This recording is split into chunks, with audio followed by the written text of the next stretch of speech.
Hola, sean todas y todos muy bienvenidos a esta nueva sesión de Congreso Futuro. En este momento estamos viviendo la versión número 13 del evento bajo el lema ¿Y ahora qué hacemos? En esta ocasión vamos a conversar con una de las expositoras del evento, Cristina Romera Castillo. Buenas tardes, Cristina. Hola, buenas tardes.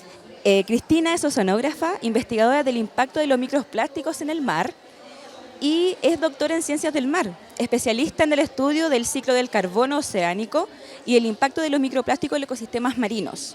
Actualmente investigadora del Instituto de Ciencias del Mar de Barcelona y ha recibido varios premios nacionales e internacionales por su trabajo, especialmente el For Women in Science el año 2019, entregado por L'Oréal UNESCO. Desde ahí vamos a empezar a conversar, Cristina, y te quiero hacer una consulta inicialmente. ¿Cuál es la importancia para ti de eventos como Congreso Futuro?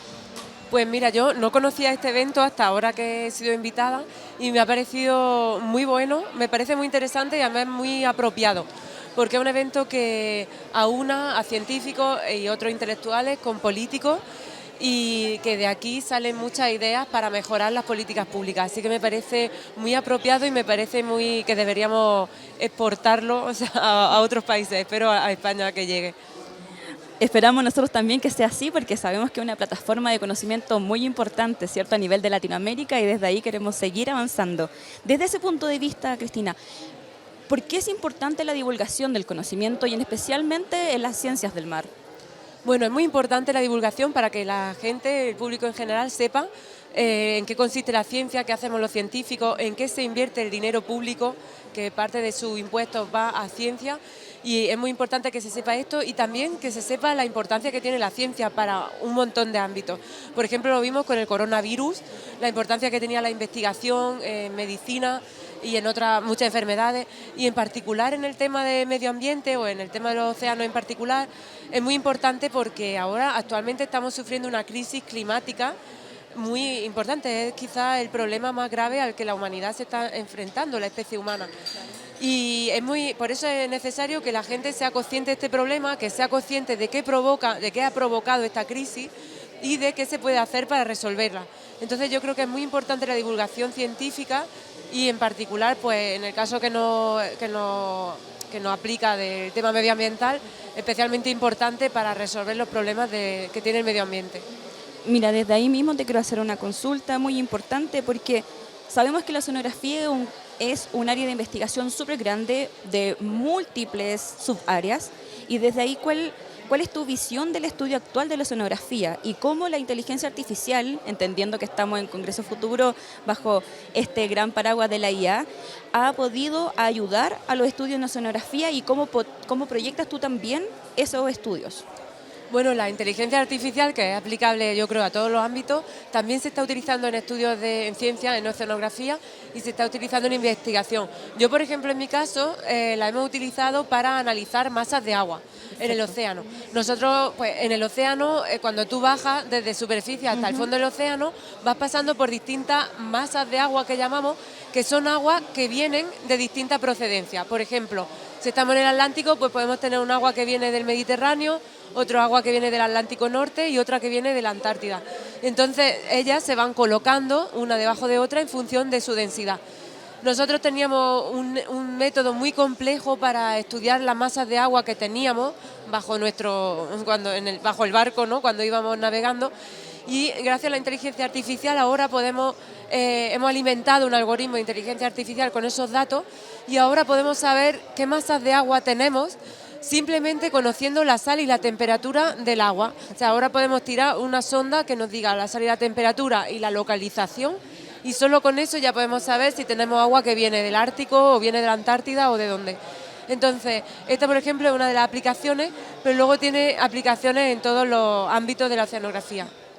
Y cuéntame, ¿es realmente un avance en términos de temporalidad? O sea, ¿permite efectivamente hacer estudios mucho más rápidos en función de que si no existiera esta herramienta, por ejemplo? Sí, sí, eso sí es verdad, permite hacer estudios muchísimo más rápido. Por ejemplo, en este ejemplo que he dado yo de antes, nosotros tardamos 2 años en conseguir pues, las muestras, en conseguir hacer todo el análisis de datos, hasta conseguir estos resultados con los que alimentamos el algoritmo, ¿no? Ahora ya teniendo este algoritmo, ya solo teniendo, es que eso, tú vas con tu barco y tiras una sonda y solo teniendo sal y temperatura ya sabes qué masas de agua tiene. Entonces es rapidísimo. Y igual que en este ámbito, en el resto de la oceanografía. Muy bueno entonces el aporte Sí, que está haciendo actualmente. sí. ¿Y tú trabajas específicamente con IA o tienes algún equipo multidisciplinario contigo Sí, trabajando? no, yo no trabajo con IA. Este ha sido un trabajo puntual que hemos hecho y que lo hice en colaboración con unos matemáticos de la Universidad de La Rioja, porque ellos son los que manejan el IA. Yo no soy experta en eso, yo soy de la parte de oceanografía, pero es que al final la oceanografía es una ciencia multidisciplinar. Exacto. Y tienes que colaborar con investigadores de todas las disciplinas para poder tener una visión más amplia. Y entonces eso es lo que hacemos. Y desde la sonografía, ¿qué es específicamente lo que estás estudiando tú actualmente? Yo estudio el ciclo de carbono y ahora en particular llevo unos años estudiando la polución por plástico y cómo esta afecta al ciclo de carbono. Entonces lo que sucede es que cuando el plástico llega al mar, cuando recibe la luz solar sobre todo, empieza a degradarse. Y cuando decimos degradarse es que empieza a liberar compuestos químicos al medio. Porque el polímero, el plástico, no suele ser nunca puro, sino que está compuesto también de otros aditivos químicos que se le añaden para darle las propiedades que se requieren para su uso. Pues, por ejemplo, retardantes de llama, antioxidantes, de todo. Entonces, estos compuestos químicos se ha visto que muchos de ellos son disruptores endocrinos, son carcinogénicos, pueden ser tóxicos para los organismos. Entonces, cuando el plástico llega al mar, empieza a liberar estos compuestos químicos, hemos visto que afectan a los organismos marinos y que pueden ser tóxicos para ellos. Entonces, otra cosa que estamos haciendo en mi grupo es estudiar las bacterias marinas que son capaces de degradar estos compuestos químicos, que hemos visto que hay bacterias que los degradan y lo estarían eliminando. Y esto es positivo ya que estarían eliminando compuestos que serían tóxicos y estamos ahora centrados en estos estudios. Perfecto, mira, ahí tú mencionaste algo de la contaminación por plástico. Hay macroplásticos y microplásticos. Cuéntanos un poquito más sobre esta diferencia y cuál es la incidencia en la fauna marina. Bueno, los macroplásticos son los plásticos grandes y los microplásticos son aquellos que son menores de 5 milímetros. Los micros pueden ser o bien que provengan de fragmentos de los grandes, que se vayan fragmentando en tamaño pequeño, o bien pueden llegar al mar ya en ese tamaño tan pequeño como por ejemplo las fibras de la ropa. Las fibras de la ropa, cuando lavamos la ropa, es una de las principales fuentes de microplásticos, por ejemplo, ¿no? O los microplásticos que se le ponen a los cosméticos, la purpurina, que ahora en la Unión Europea se ha prohibido la purpurina y esto ha creado un revuelo porque estos son microplásticos que se van por el lavabo y llegan también al mar. Entonces hay esa diferencia. Y luego están los nanos, que ya son aún más pequeños, son en una escala ya de nanomicras, y ya estos sí que son muy difíciles de identificar y de cuantificar.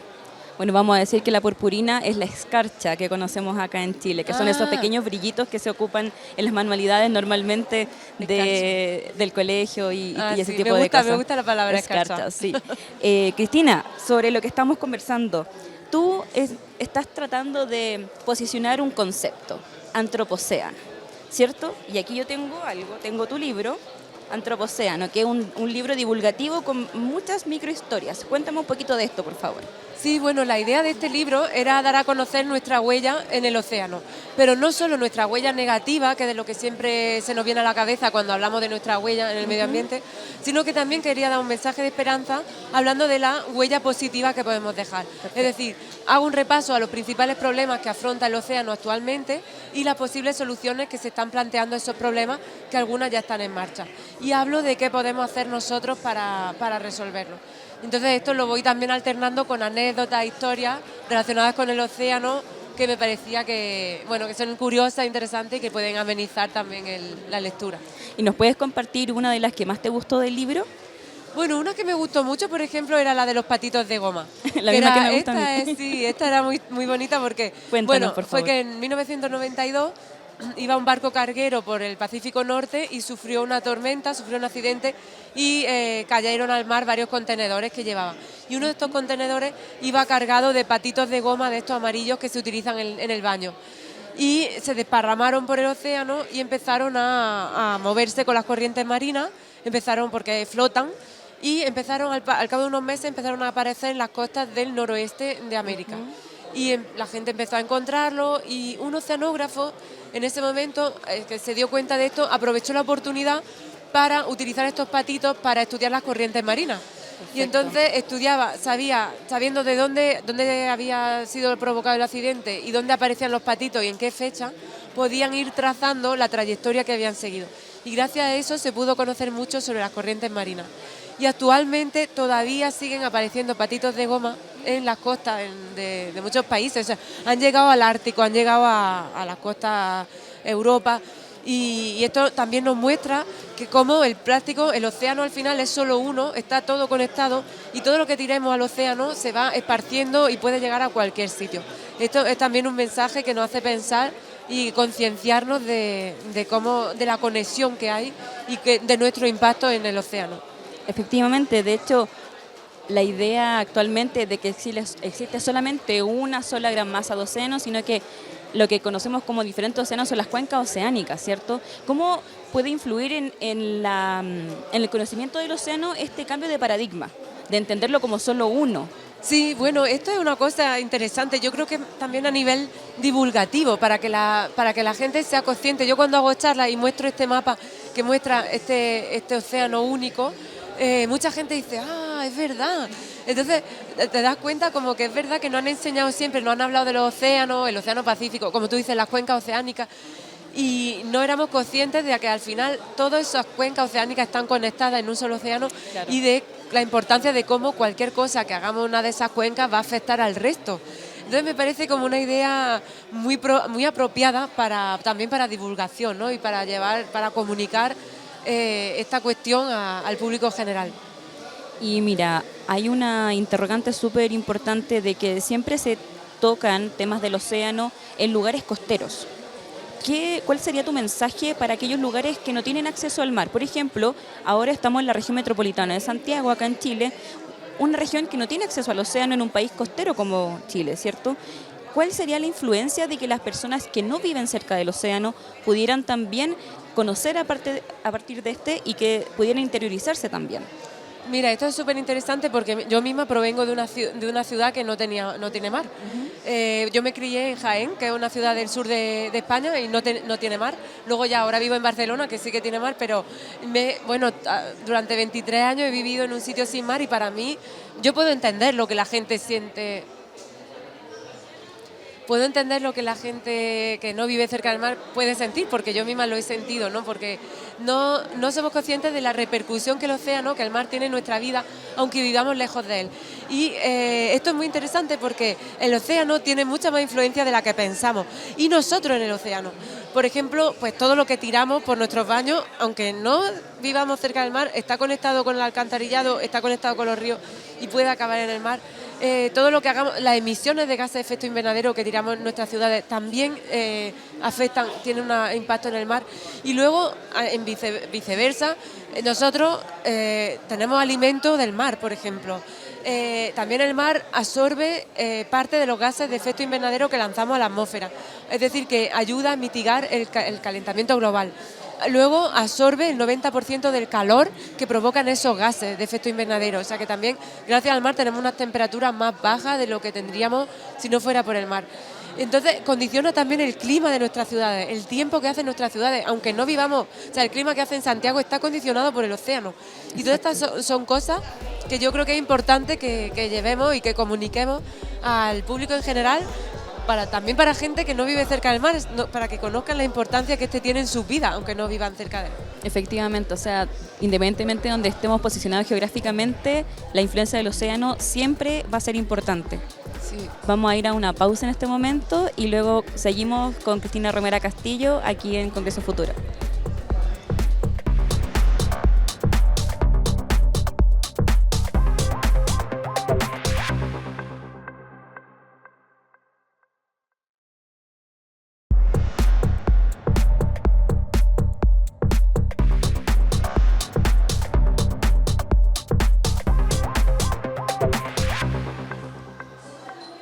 Estamos de vuelta aquí en Congreso Futuro, entrevistando a Cristina Romera Castillo, oceanógrafa y divulgadora científica.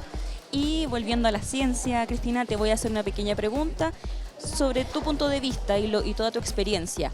¿Cuál es la importancia de la colaboración científica entre la misma comunidad científica?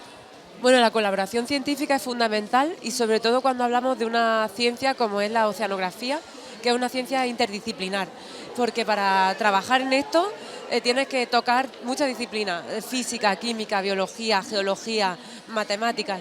Entonces, cuanto más colaboraciones tengas con investigadores de todas estas disciplinas, más tendrás una visión amplia de cómo funciona el océano y es fundamental. Pero luego además es muy bonito cuando se da un salto incluso fuera del ámbito de tu propia área de estudio, ¿no? Y cuando ya se colaboran entre sí científicos de disciplinas muy diferentes, a veces pueden dar lugar a hallazgos muy, muy interesantes. Así que la colaboración es fundamental. Y sobre eso que me estás comentando de los diferentes hallazgos y la colaboración enriquecedora que se da entre la comunidad, ¿tienes algún ejemplo que nos puedas compartir? Bueno, como ejemplo, a ver, yo por ejemplo colaboro, yo soy química, estudié química y trabajo pues con lo que he explicado del plástico, el tema de carbono, pero yo me interesa mucho también los microorganismos, cómo las bacterias degradan los químicos del plástico, cómo degradan el carbono, y para ello yo tengo que colaborar con microbiólogos, que son expertos, por ejemplo, en genómica, que yo en eso pues no es mi tema de expertise, ¿no? Entonces, por ejemplo, es un ejemplo que yo colaboro con microbiólogos, colaboro con físicos también para entender cómo funcionan las corrientes marinas, por dónde va el agua. Y bueno, en mi caso, por ejemplo, sí que colaboro con toda la gente que puedo, que me puede ayudar a entender mejor cómo funciona el sistema marino. Y en esta interfaz de colaboración, bajo los puntos de vista más bien legislativos, según la experiencia que has tenido y cuando se organizan terrenos o expediciones o diferentes tipos de investigaciones en torno a las ciencias del mar, ¿cuáles son las importancias de que haya legislaciones sobre el océano?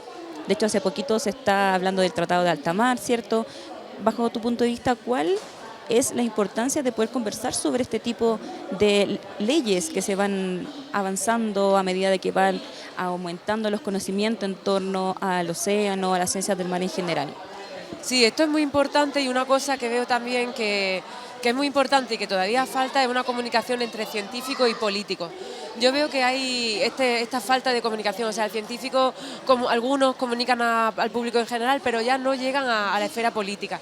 Y luego, por otro lado, están los políticos que quieren legislar bien, pero a veces no saben qué es lo que hace falta, qué es lo que se necesita, y para eso tienen que hablar con los científicos. Entonces, creo que hace falta más comunicación entre ambas partes y es fundamental para, por ejemplo, los tratados del océano o el Tratado de Alta Mar que mencionaba Jaco, porque esto es muy importante. O sea, el político puede no saber que hace falta proteger alta mar ni cómo hacerlo, y para eso tiene que apoyarse en los científicos. Y de ahí también retomamos un poco lo que estábamos conversando hace un rato, de que existe solo un gran océano, entonces deberíamos empezar a relacionarnos un poquito más y empezar a llegar a consensos, ¿verdad? ¿Cuál sería una ley importantísima para ti? Bueno, una ley que reduzca las emisiones de gases de efecto invernadero. Es que eso ahora mismo es fundamental. Y esto es lo que no se consigue hacer. O sea, porque se están haciendo COP año tras año y no sirven. Es que los países no quieren hacerlo. Entonces, esto sería fundamental porque de los principales problemas que ahora mismo afronta el océano son debido a la emisión de gases de efecto invernadero. Entonces, si redujéramos las emisiones, ya sería un paso enorme. Coméntame, por favor, ¿por qué es de los gases de efecto invernadero? Entendiendo que hace unos meses atrás el secretario general de la ONU mencionó de que ya no estábamos en una crisis climática, sino que en una ebullición climática, y eso también vincula mucho al océano. Explícanos por qué.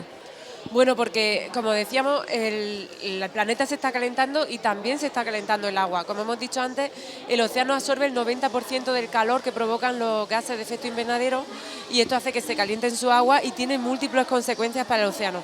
Algunas de ellas son, por ejemplo, que modifican la circulación oceánica, y esto afecta al clima y afecta al tiempo que hacen nuestras ciudades.